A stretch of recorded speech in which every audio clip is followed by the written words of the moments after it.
Teman-teman, saya di sini akan membahas firman Tuhan yang sangat-sangat luar biasa. Pada Yohanes pasal 8 ayat 44. Tuhan Yesus berfirman, "Iblislah yang menjadi bapamu dan kamu ingin melakukan keinginan-keinginan bapamu. Ia adalah pembunuh manusia sejak semula dan tidak hidup dalam kebenaran. Apabila ia berkata dusta, ia berkata atas kehendaknya sendiri, sebab ia adalah pendusta, bapa dari segala dusta." Ya, jelas sekali iblis itu pembunuh yang menginginkan manusia binasa dari sejak semula di Taman Eden, di mana Adam dan Hawa jatuh ke dalam dosa karena lebih mendengar bisikan iblis. Niat jahatnya sampai sekarang, teman-teman, ya, karena iblis itu pembunuh. Makanya tinggalkan ajaran yang mengajarkan kalian untuk menghalalkan darah.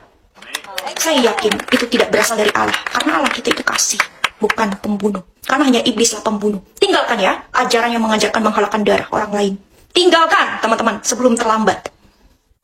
Allah yang benar itu kan cuma satu nih, teman-teman, ya. Karena kalau ilah-ilah lain itu ilah-ilah palsu, ya, teman-teman, ya.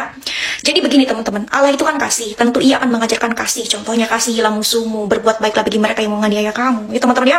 Pada 1 Yohanes pasal 2 ayat 11, tetapi barang siapa membenci saudaranya, ia berada di dalam kegelapan dan hidup di dalam kegelapan. Ia tidak tahu kemana ia pergi karena kegelapan itu telah membutakan matanya. Akan tetapi, dia yang membenci saudaranya berada dalam kegelapan dan berjalan dalam kegelapan. Artinya, teman-teman, bila mana ada ajaran yang menyuruh ya pengikutnya untuk membenci orang lain yang tidak sepaham, itu adalah ajaran dari kegelapan.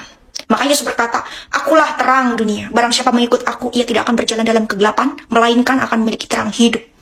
Jangan sampai terlambat. Tinggalkan ajaran intoleran, tinggalkan ajaran yang menghalalkan darah, dan tinggalkan ajaran yang memperbolehkan memerangi yang tidak sepaham.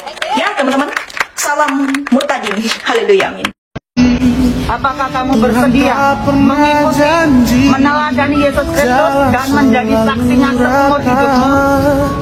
Saya bersedia.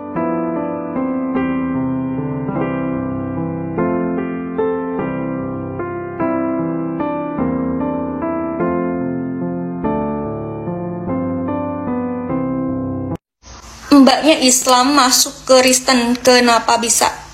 Islam adalah agama keturunan, Kristen adalah agama pilihan saya. Karena setelah saya pelajari, semua orang itu telah berbuat dosa dan telah kehilangan kemuliaan Allah.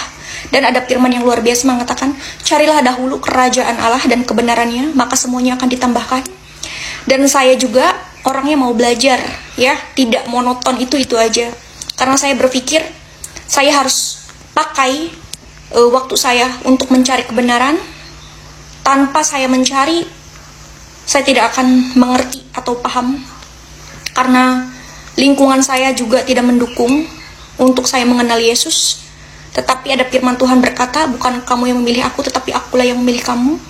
Dan semuanya sudah direncanakan oleh Tuhan. Dan puji Tuhan, saya orang yang dipilih, ya. Karena saya tahu di bawah kolong langit ini tidak ada nama lain yang olehnya bisa diselamatkan. Dan Yesus itu bukan Isa, teman-teman, ya. Asal kalian tahu, Yesus adalah Yesus, dia adalah juru selamat. Ya, dia adalah Allah yang perkasa, Raja Damai, penasihat ajaib. Dia juga datang ke dunia menjadi manusia, menebus dosa umatnya. Dia mati dan bangkit untuk kita. Ya. Pada Roma pasal 3 ayat 23 ya sampai 25. Karena semua orang telah berbuat dosa dan telah kehilangan kemuliaan Allah. Dan oleh kasih karunia telah dibenarkan dengan cuma-cuma karena penebusan dalam Kristus Yesus. Kristus Yesus telah ditentukan Allah menjadi jalan perdamaian karena iman dalam darahnya. Hal ini dibuatnya untuk menunjukkan keadilannya karena ia telah membiarkan dosa-dosa yang telah terjadi dahulu pada masa kesabarannya. Pada Yohanes pasal 3 ayat 16, "Karena begitu besar kasih Allah akan dunia ini, sehingga ia telah mengaruniakan anaknya yang tunggal, supaya setiap orang yang percaya kepadanya tidak binasa, melainkan beroleh hidup yang kekal." Barang siapa yang percaya kepada Yesus Kristus dan menerima dia sebagai Tuhan dan Juru Selamat, kita akan diselamatkan. Ya, karena Yesus berjanji, dia akan menyertai orang-orang percaya senantiasa sampai kepada akhir zaman. Dan pada Kisah Para Rasul, pasal 4 ayat 12, "Dan keselamatan tidak ada di dalam siapapun, selain di dalam dia, sebab di bawah kolong langit ini tidak ada nama lain yang diberikan kepadanya, manusia, yang olehnya kita dapat diselamatkan."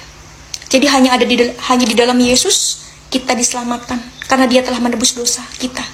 Ya, bukan hanya menebus dosa kami, orang-orang Kristen, tetapi juga menebus dosa kalian semua. Hanya saja kalian tidak tahu kebenaran, hanya saja kalian tidak mengenal juru selamat, hanya karena saja kalian mungkin tidak mau tahu.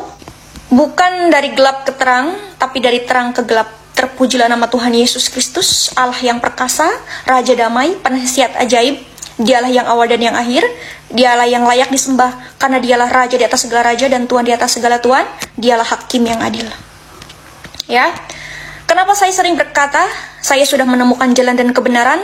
Karena Yesus berfirman, akulah jalan dan kebenaran dan hidup.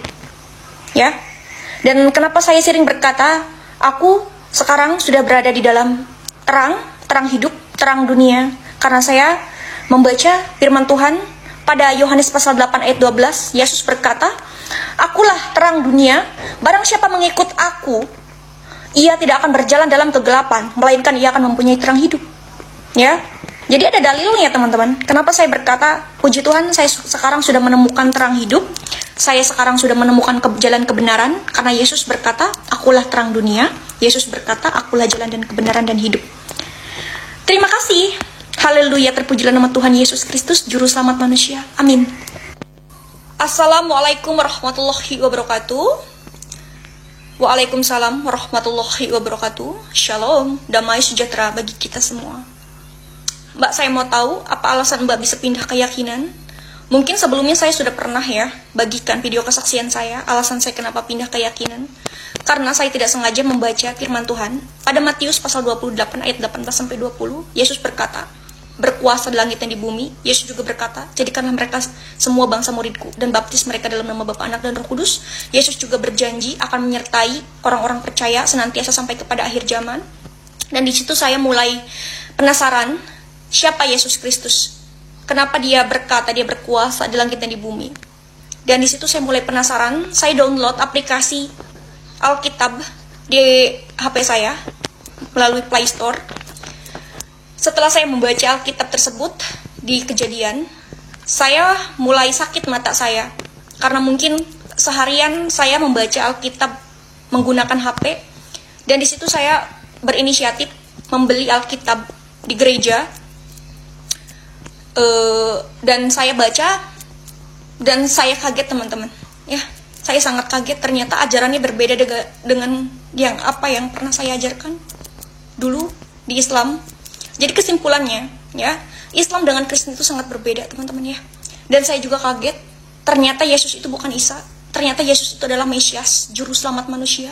Dia mati dan Dia bangkit. Itu sudah dinubuatkan, dan Yesus datang ke dunia untuk menggenapi.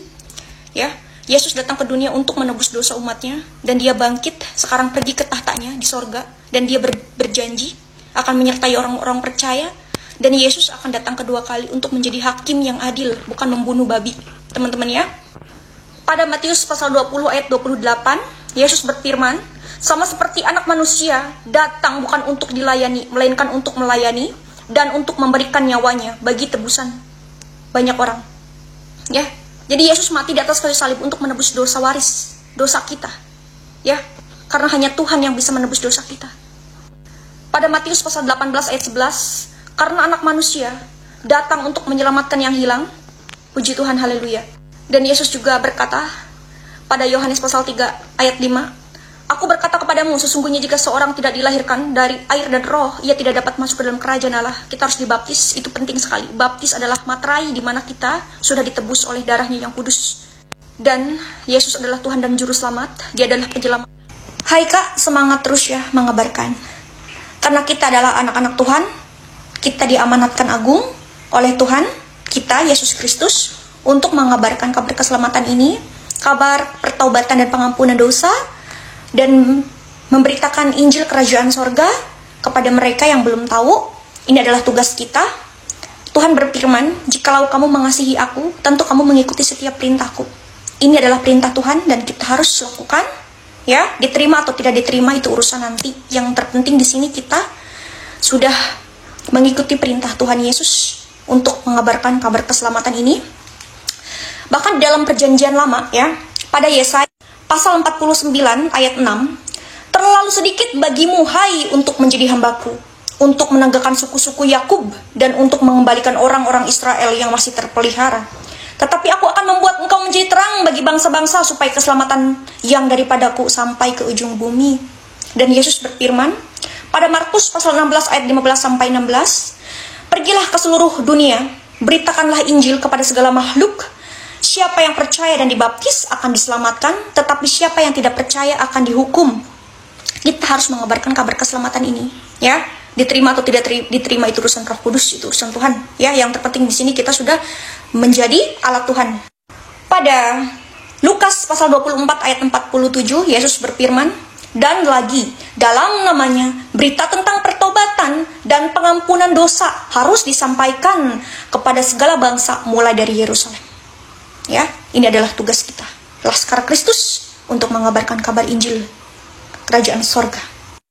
Dan orang-orang Laskar Kristus itu orang-orang pemberani. Karena apa, teman-teman, ya? Karena saya percaya Tuhan yang menyertai kita, ya. Pada Kisah Para Rasul pasal 1 ayat 8, tetapi kamu akan menerima kuasa kalau Roh Kudus turun ke atas kamu, dan kamu akan menjadi saksiku di Yerusalem dan di seluruh Yudea dan Samaria dan sampai ke ujung bumi. Ya. Jadi Yesus juga berfirman, barang siapa menolak kamu, dia menolak aku. Jadi biarkan saja, teman-teman. Kita dihina, kita dibenci, itu sudah ditulis di dalam Alkitab bahwa kita akan dihina, akan dibenci. Tetapi tidak ada yang mustahil bagi Tuhan, ya. Kita harus berani mengabarkan kabar keselamatan ini. Jangan kalian tahu kebenaran, tahu jalan keselamatan, kalian berdiam diri, ya. Ingat, hidup untuk bersaksi, untuk memuliakan namanya. Beritakanlah Injil kepada semua makhluk. Yesus juga berfirman, jadikanlah semua bangsa muridku dan baptislah mereka di dalam nama Bapa, Anak, dan Roh Kudus. Ya, jikalau kita benar-benar mengasihi Tuhan, kita mengikuti setiap perintahnya. Shalom. Menerima Yesus Kristus sebagai juru selamat pribadi dan satu-satunya Tuhan dalam hidupmu. Tetapi Saya dia bersedia. berjanji Saudari Risa, apakah kamu bersedia mengikuti, meneladani Yesus Kristus dan menjadi saksinya seumur hidupmu? Saya bersedia. Karena kamu bersedia, saya membaptis kamu dalam nama Bapa, dan Roh Kudus, dan kamu masuk sebagai anggota kerajaan Allah dari sekarang sampai selama-lamanya.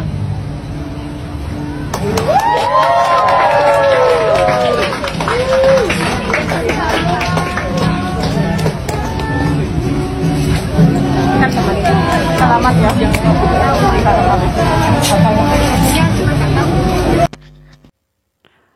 Puji Tuhan kepada Mbak Marisa telah menjadi warga kerajaan Allah. Sudah semakin banyak orang yang percaya dan mengenal Tuhan Yesus sebagai Tuhan dan Juru Selamat di dalam sepanjang kehidupan mereka.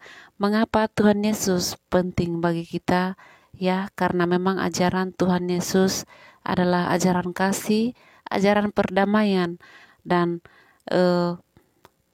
pengharapan bagi kita semua orang-orang yang percaya. Dialah yang menolong dan mengubah seluruh kehidupan kita di dalam menghadapi setiap tantangan hidup kita. Kita doakan Mbak Marisa maju terus dalam iman.